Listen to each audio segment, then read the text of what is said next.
दोस्तों, बरेली सुंदरता, खूबसूरती या फिर सौंदर्य किसको नहीं आकर्षित करती। सुंदरता का मतलब सिर्फ रूपवान होना ही नहीं, किसी के आकर्षक चेहरे को देखकर ही सौंदर्य बोध करना चूक है।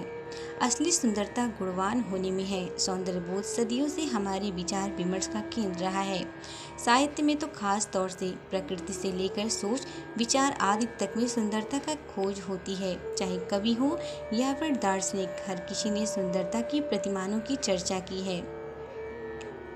देखने में आता है कि लोग अक्सर किसी की बाहरी सुंदरता को ही देखते हैं, आंतरिक सुंदरता की अपेक्षा कर देते हैं, जबकि तन से कहीं ज़्यादा मन की सुंदरता जरूरी होती है, क्योंकि हमारा चित्त और मन जैसा सोचता है वही चीज़ हमारे व्यवहार में भी उतरती है। हमारी सोच अच्छी रहती है तो व्यवहार भी अच्छा रहता है। इस नाते हमें किसी व्यक्ति की तन की नहीं बल्कि मन की सुंदरता देखनी चाहिए, उसी के आधार पर उसका मूल्यांकन करना चाहिए। सौंदर्य मतलब सुंदरता और बोध मतलब ज्ञान, यानी सुंदरता की समझ या ज्ञान ही सौंदर्य बोध है। हर किसी में सौंदर्य बोध की भावना होनी चाहिए। सौंदर्य बोध से ही हम किसी की बाह्य या आंतरिक सुंदरता को मापते हैं।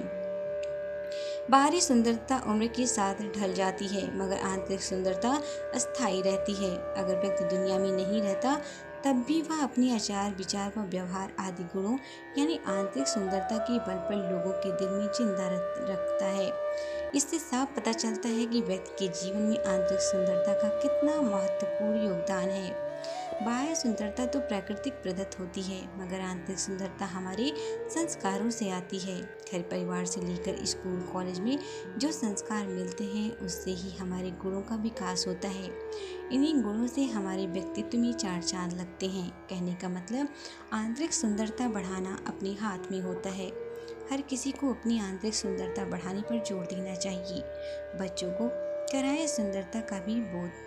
बच्चे सुंदरता को लेकर दुविधा में रहते हैं। वे सोचते हैं कि जिसकी काया सुंदर है वही सुंदर है, जबकि सौंदर्य बोध का यह सिर्फ एक पहलू है। यह सुंदरता क्षणिक होती है। बच्चों को बताएं कि असली सुंदरता व्यक्ति में बसने वाले उसके गुण हैं, ताकि बच्चे सौंदर्य बोध को लेकर किसी कंफ्यूजन में ना रहें। बच्चों को बताएं कि वह किसी व्यक्ति के आचार विचार और व्यवहार के आधार पर ही पसंद करें। कोई व्यक्ति अगर चेहरे से सुंदर है यानी रूपवान है तो जरूरी नहीं कि वह गुणवान भी होगा। इस नाते हर अभिभावक को असली सौंदर्य के बारे में बताना चाहिए, ताकि वह समझ सके कि सौंदर्य बोध क्या चीज़ है।